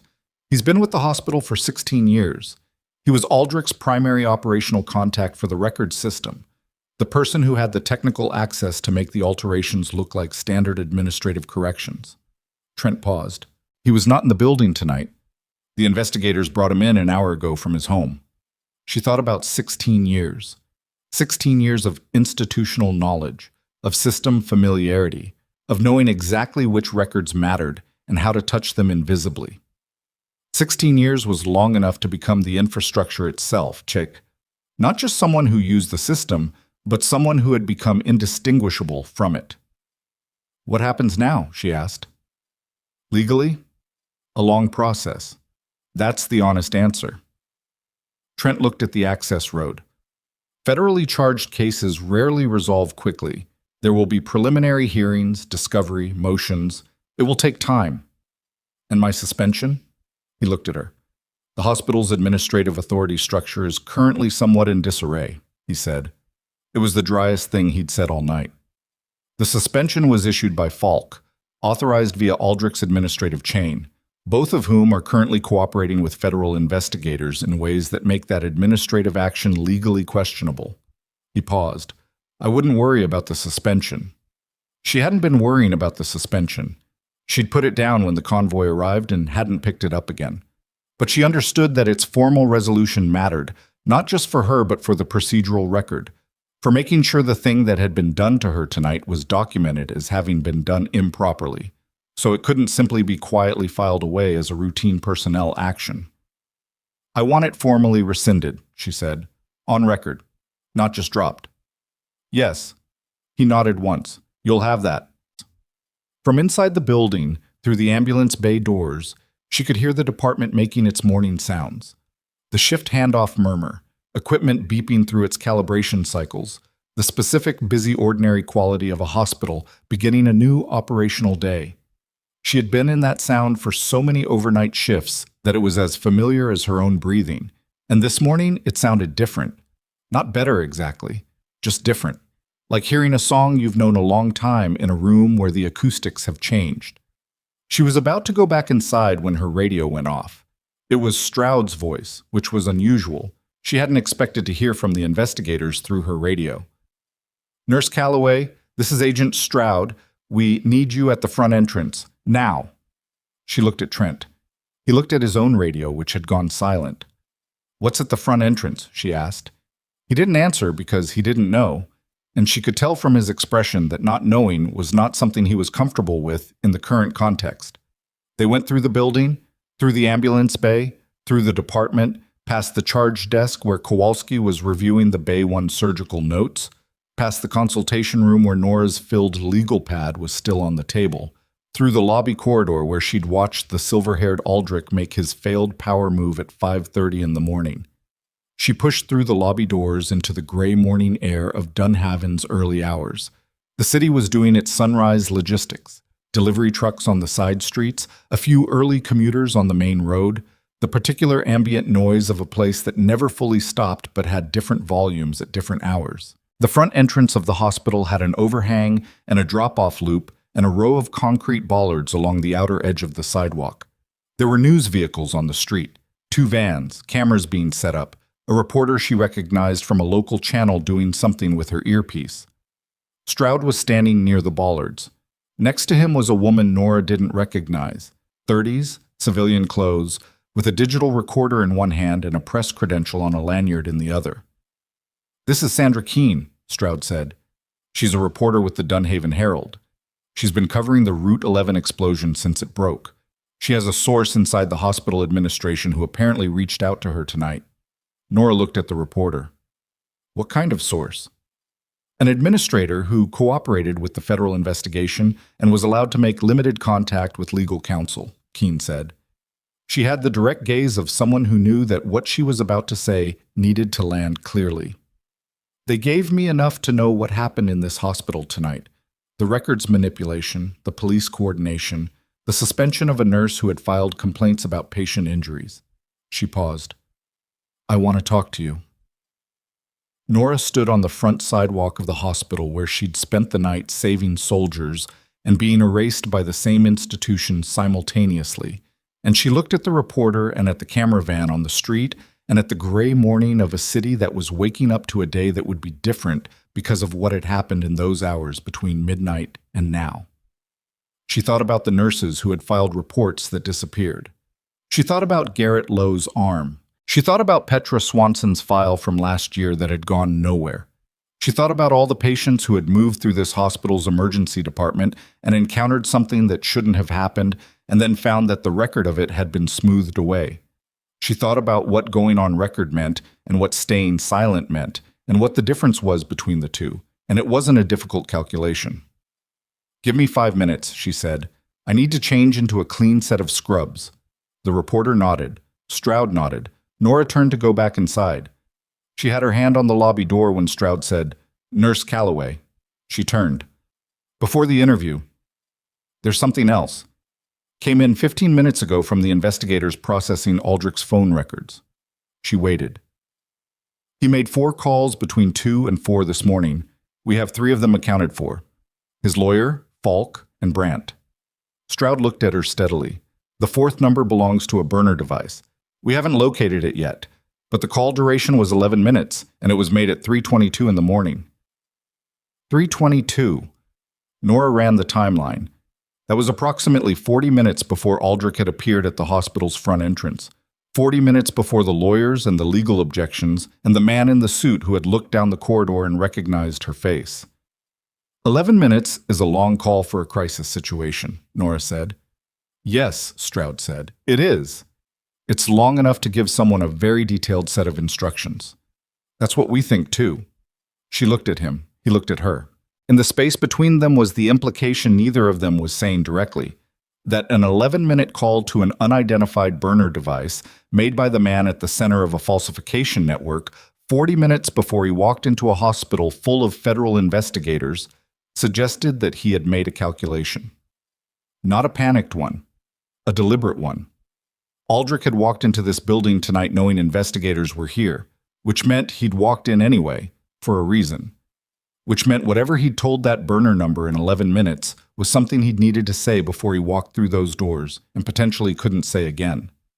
Nora stood on the threshold of the lobby door and felt the morning cold on the back of her neck and thought about what a man like Aldrich, running a network for 22 months, would consider important enough to transmit in the 11 minutes before his arrest. "You need to find that phone," she said. "We know," Stroud said. "We're working on it." She went inside. She found a clean pair of scrubs in the staff locker room. She changed. She washed her face at the sink and looked at herself in the mirror for 3 seconds, not for assessment, just to orient. And then she went back to the lobby. She was almost to the front door when Marcus intercepted her one more time. He was holding his own phone. He was holding it in the way people held phones when the screen had shown them something they were still processing.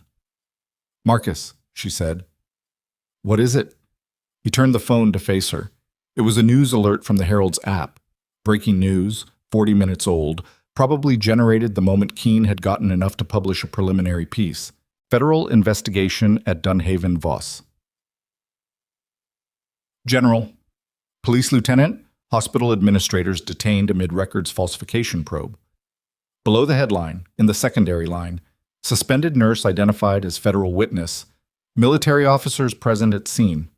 She read it. She read it again. Then Marcus said, "There's a comment on the article posted 7 minutes ago, anonymous account created tonight." He looked at her. His face was doing something she couldn't entirely read. It says, "She doesn't know what she gave us. Check the March patient's transfer record. Follow the second signature." Nora looked at the phone. She read the comment again. "She doesn't know what she gave us. She doesn't know." Her March incident report. The report she'd reconstructed from memory in the consultation room. The report she'd filed originally 11 months ago and that had been altered in the system. There was a second signature on the transfer record she hadn't mentioned to the investigators because she hadn't thought it was significant. A countersigning administrator who'd approved the patient's release the morning after the custody case, whose name she'd seen at the bottom of the form and noted and moved past. She thought about that name now. And then she thought about who, besides the investigators and Marsh and Trent, had been present when she'd given her verbal account of the March incident in the consultation room 3 hours ago. She thought about the door that hadn't been fully closed. She thought about Marcus saying, "I was in the supply room and the door wasn't fully closed." She took the phone from his hand and looked at the anonymous account's profile, created at 6:47 this morning. One comment, no other activity. She looked up at Marcus. "Who else was in the hallway outside the consultation room?" she said slowly. "When I was giving my statement to Marsh and Stroud?" Marcus thought about it. He was taking it seriously, not dismissing it, which was why she'd asked him. Petra was at the charge desk. Okafor was in Bay 3. Vega was in the waiting area. He paused. Officer Sims was near Bay 6. Another pause. And there was one other person, one of the overnight orderlies, new guy, started about 3 months ago. He was restocking the hallway cart right outside the consultation room. What's his name? Marcus opened his mouth. And then his phone rang. It was an in-house call from the front desk, and Marcus answered it on reflex, and the voice on the other end said something that made his face change in a way that Nora had not yet seen it change tonight. He looked at her. "The overnight orderly," he said. "He didn't finish his shift. He clocked out at 5:50 this morning." A pause. "And nobody can find his employment paperwork." Nora handed the phone back to Marcus and made a decision in the time it took her to turn around. She didn't run.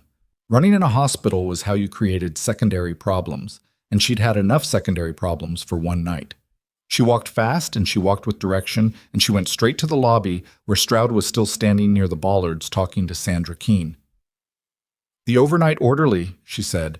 "His name—" "We know," Stroud said. He had his radio in his hand. "We got the alert 2 minutes ago. His name is listed in the staffing system as Ray Dolan. The employment paperwork was filed electronically 3 months ago with a hospital email address that routes to an account we haven't been able to trace yet. He was outside the consultation room during my statement." "We know that too."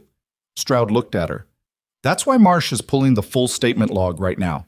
She needs to identify exactly what he could have heard and what that means for the case architecture." Sandra Keene had taken a step back. She was listening, not recording. She had the practiced discipline of a reporter who understood when to wait. Nora registered that and filed it. "The comment on the article," Nora said. "The second signature on the March transfer record. He was pointing to something he thought we'd missed." "Or pointing to something he wanted us to chase," Stroud said. "There's a difference." She absorbed that. A deliberate misdirection versus a genuine tip from inside the network. Someone trying to burn a specific loose end versus someone trying to accelerate the exposure. The comment had said she doesn't know what she gave us, which implied the orderly, Dolan, or whoever he actually was, had benefited from her statement, had taken something from it, which meant the second signature on the March transfer record was either the thing he'd taken or the thing he was now trying to weaponize. She thought about the countersigning administrator's name on that form. She'd seen it once, 11 months ago, and she'd noted it the way she noted everything. Not because it seemed significant at the time, but because documentation was documentation. Now she pulled it from wherever she kept those things and looked at it in her mind. The name was not Aldrich. It was not Brandt. It was not anyone the investigators had mentioned tonight. It was a name she had not said aloud to Marsh or Stroud during her verbal statement. She had not included it in the written reconstruction because she hadn't thought it was relevant. It was an administrative approval, routine, the kind of name that appeared at the bottom of a form as a procedural signature rather than an operational decision. But someone in this building had known it was there, had been embedded here for 3 months on a false employment record, waiting for a moment exactly like this one. A federal investigation, a nurse recounting her memory of a specific incident, a door not fully closed. 11 minutes on a burner phone. Aldrich transmitting something before he walked into the building. Instructions or information or a name to protect. She said, Aldrich was warning someone. On the burner call, not activating someone. Warning them, telling them what was about to be exposed and who to watch. Stroud looked at her. The look was the one she'd seen from Marsh the night before. The recalibration look. The orderly was already in place, she continued, already embedded, but he didn't know what to listen for until Aldrich called and told him. She paused. He heard my statement. He heard the March incident, the transfer record, the countersigning name. And then he left. He didn't run.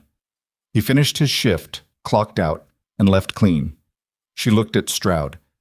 He went to whoever that name belongs to. Stroud raised his radio.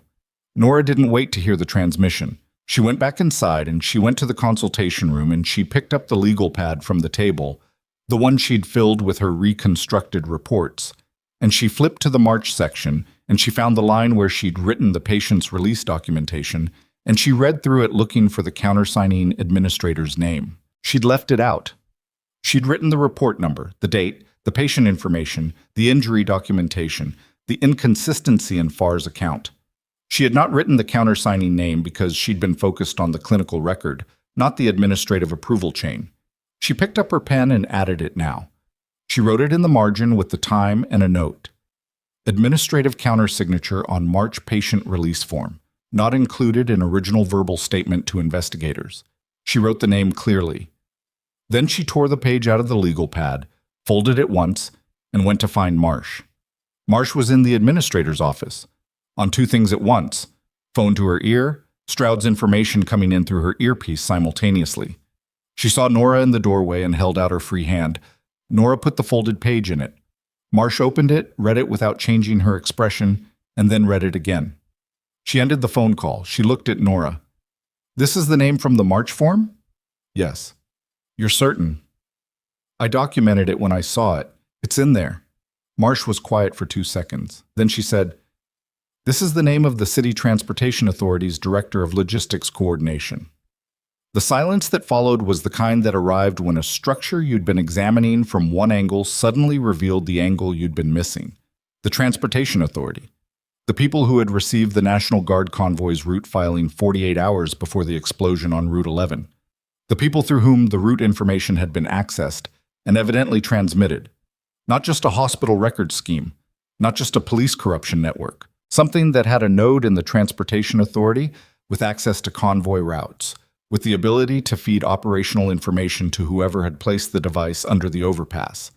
The explosion hadn't been opportunistic, it had been informed, and the information had moved through a countersigning administrator who had appeared at the bottom of a routine hospital transfer form 11 months ago and had been invisible ever since. Marsh stood. "Stay here," she said. She left the office at a pace that was not quite running, but was everything short of it. Nora sat down in the chair she'd been in 2 hours earlier. She was very tired. She sat with the legal pad in her lap and the morning light coming through the administrator's office window, and she thought about the shape of the thing they'd uncovered. Not cleanly, not all at once, but in the way that most true things revealed themselves, which was incrementally, sideways, through the accumulation of small, accurate observations made by people who refused to stop looking. She had not solved this. She wanted to be clear with herself about that. The investigators had built this case over 6 days, over 4 months of records analysis, over a trace operation that had used a convoy as bait. What she'd contributed was specific and limited. The clinical observation she'd made in Bay 6, the incident report she'd reconstructed from memory, the name she'd remembered from a form she'd reviewed once on an ordinary Tuesday 11 months ago. Small things, accurate things. The difference between small and meaningless was whether they were true, and hers were. Stroud came back at 8:20 with coffee that was better than the break room machine produced, and the look of a man who had just watched several hours of work converge into something concrete. "The logistics director," he said, handing her the coffee. "His name is Franklin Greaves. He's been with the Transportation Authority for 9 years. We had him as a possible peripheral contact in the network. His name appears in Aldrich's communication records from 8 months ago, twice, but the context wasn't clear enough to elevate him." He sat on the edge of the desk. "Now it is." "Did you find him?" "He's in custody as of 40 minutes ago. His home address was in the system." Stroud paused. He had the burner phone. The 11-minute call, the call Aldrich had made before walking into the hospital. Aldrich had been talking to Greaves. Warning him, yes, but also, she suspected, coordinating. Telling him what to do with whatever Dolan surfaced. Telling him how to protect himself. It hadn't been enough. "And Dolan?" she asked. "Still at large. But Greaves's phone has his contact information and a series of messages that are going to make it very hard for him to land anywhere safely." Stroud looked at her. "It's a matter of time." It was the second time tonight someone had said that to her. She was starting to believe it. "What's the total count?" she asked. Stroud counted without needing to think about it. Aldrich, Brandt, Falk, Voss, Farr, Greaves. The 2 additional administrators we identified from the record's access logs. Their names are Sutter and Elaine Mora, both processed this morning, and Dolan, pending. He paused. 9 people, possibly more as the investigation extends. 9 people. 9 people who had built and maintained and operated a structure that had lasted 22 months and had reached across a hospital, a police department, and a city transportation authority, and had ultimately been connected to an act of violence against soldiers on a highway overpass at 2 in the morning. She thought about what it took to build something like that, the patience of it, the coordination, the daily labor of maintaining an apparatus that looked, from the outside, like the normal functioning of institutional bureaucracy. 9 people doing that for nearly 2 years, and the only reason any of it had unraveled tonight was that a nurse had looked closely at a patient's arm and refused to stop looking. She drank the coffee. It was good coffee. She appreciated it specifically. The formal rescission of her suspension came at 9:15 in the morning, delivered by Kowalski in the form of a printed memo on hospital letterhead, co-signed by the hospital's interim administrative director, a title that had been created approximately 4 hours earlier when the existing administrative structure had become legally untenable. The memo stated clearly that the suspension notice issued by Deborah Falk at 2:08 a.m. had been generated improperly, that it was rescinded with immediate effect and removed from Nora's personnel record, and that the hospital formally acknowledged no wrongdoing on the part of Nora Calloway during the events of the previous night. Kowalski handed it to her in the corridor outside Bay 2. Nora read it once. She folded it along its creases and put it in her scrub pocket. "Thank you," she said. "It should have never been issued," Kowalski said. She meant it as an apology. Nora received it as one. She did the interview with Sandra Keene at 9:40, standing on the front sidewalk of the hospital in the morning light, because neither of them had wanted to do it inside. The camera from the Herald's crew was there. 2 other cameras had appeared since the morning broke, and news of the federal investigation had moved from online alerts to broadcast coverage. Nora answered every question she was asked. She answered them accurately and in clinical language, and she did not embellish, and she did not minimize. When Keene asked how it felt to be physically removed from her department by a police officer who was simultaneously under federal investigation, Nora thought about the question for a moment and then said, "I was angry. I want to be honest about that. I was angry, and I kept working because there was work to do, and those 2 things coexisted the whole night." Keene looked at her. "A lot of people in your position would have gone home." "I know." Nora paused. "But the patients didn't go home, but It was the same thing she'd said to Marsh, and it was still the simplest true version of it. The patients didn't go home. The work was still there. The choice to leave or to stay had been obvious. The interview ran 4 minutes. Later, when it was published alongside Keene's full article, which was thorough and sourced and which named every person currently in custody along with the scope of what they'd done, that 4-minute clip was the piece that traveled. Not because Nora said anything dramatic or raised her voice or produced an emotional moment for the camera. She didn't. She stood on the sidewalk in clean scrubs with her hair still up from the overnight shift, and she talked about the work with the specificity of someone who knew exactly what the work was and why it mattered, and that turned out to be more compelling than anything she could have scripted. Colonel Trent found her after the interview. He was heading out. The Army personnel were beginning to demobilize, the military vehicles preparing to move. He looked like a man who had accomplished what he'd come to do and was experiencing the particular austere satisfaction of that without making a production of it. "The soldiers you treated last night," he said, "all expected to make full recoveries." She'd been holding that question at a slight distance all morning, not asking it because she was afraid of the answer. Hearing it now, she felt something release in her chest that she hadn't realized was still locked. "Good," she said. The word came out small, and she meant it completely. "The Army will be in contact about your testimony for the Route 11 investigation. The explosion is a separate federal matter from the hospital records case, but they intersect at several points." He paused. "Your name is going to be on documentation that goes to several offices above my pay grade. Okay?" He looked at her for a moment. "You did good work, Calloway." "You said that already." "I'm saying it again." He paused. "Is there anything you need?" She thought about it. Not rhetorically. She actually thought about it. "I need about 12 hours of sleep," she said, "and then I need my department to function the way a department should function." He almost smiled. It wasn't quite a smile, but it was in the same territory. The second one is going to take longer than 12 hours. I know. She looked at the hospital's front entrance. But it'll happen. He nodded once. He left. She watched the lead SUV pull out of the parking loop and turn onto the main road and disappear into the morning city. The 6 weeks that followed were not neat. She wanted to be honest about that, even later, when people asked how things had resolved, because they always expected the word resolved to mean completed, which wasn't the same thing. The federal case against Aldrich and Brandt and the administrators went to a grand jury. Falk entered a cooperation agreement, and her testimony filled in the operational details of how the record system had been accessed and by whom, and that testimony was considered credible enough to significantly advance the evidentiary picture for the prosecutors. Voss had his badge revoked by the department pending the federal proceedings. Farr had been arrested on Route 9 and charged separately. His lawyer was trying to negotiate, and the negotiations were not going well for him. Greaves from the Transportation Authority had been charged with providing material support related to the convoy explosion and was facing a different and more serious legal category than the others. Dolan, the orderly, the embedded operative, was found 11 days after the night at Voss General, in a transit station 400 miles from Dunhaven, having apparently run out of places to go that the federal net didn't cover. His real name was not Ray Dolan.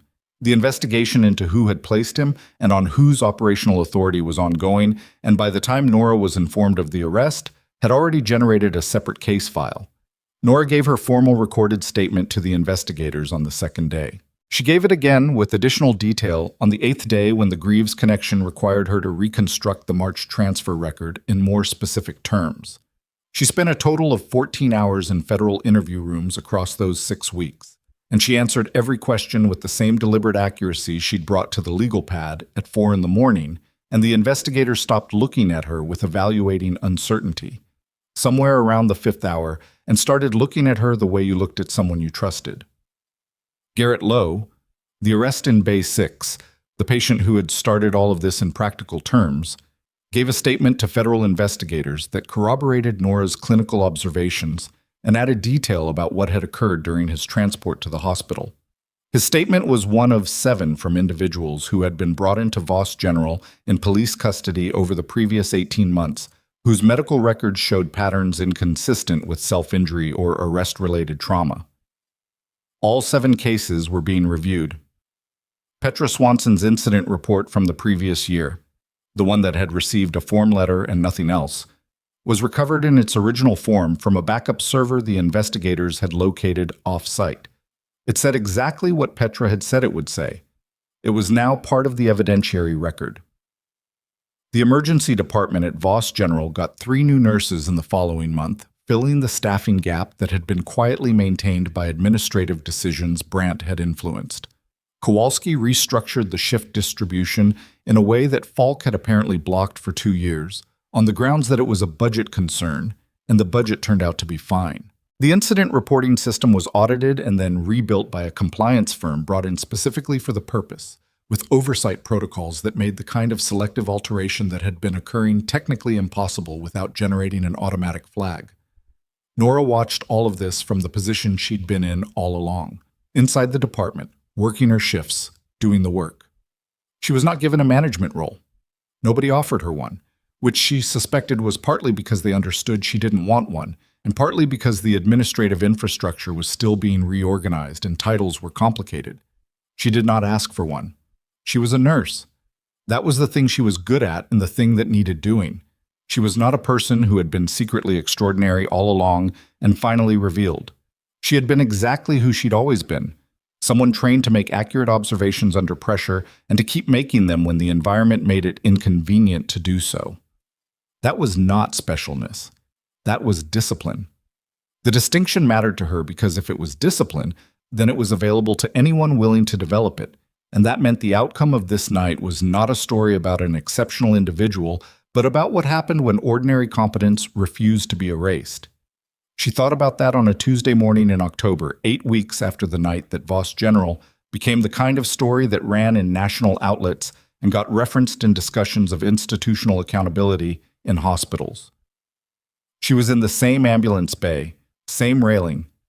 The city was doing its morning logistics in the gray October air, and the access road was quiet and ordinary, and the hospital behind her was running. Petra came out to find her. "You have a call," she said. "Colonel Trent's office." Nora went in and took the call at the charge desk. Trent's voice came through clearly. He was concise, as always.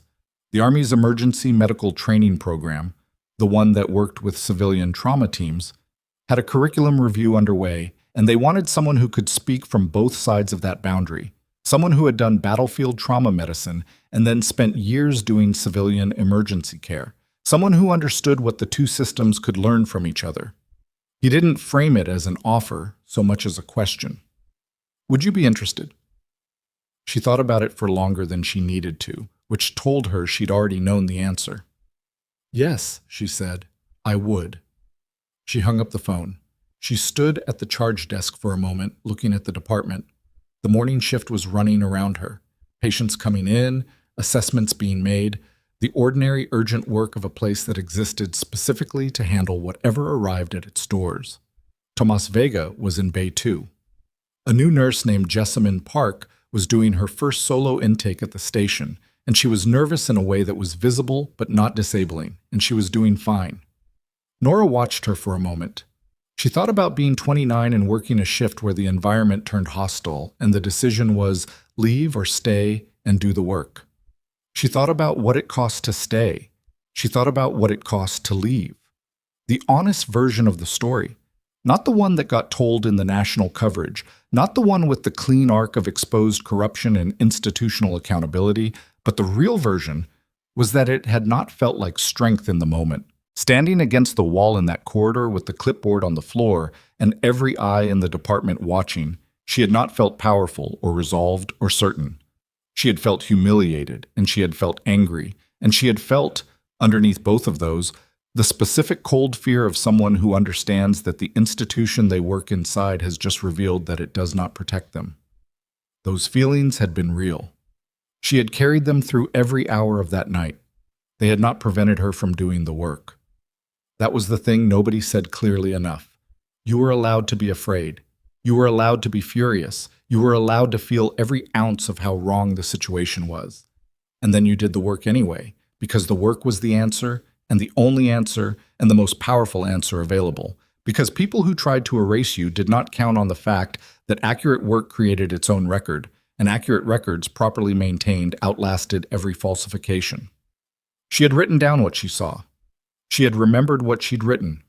And in the end, those two things, looking carefully and refusing to forget, had built something that 9 people with 2 years of institutional authority and a coordinated suppression apparatus had not been able to withstand.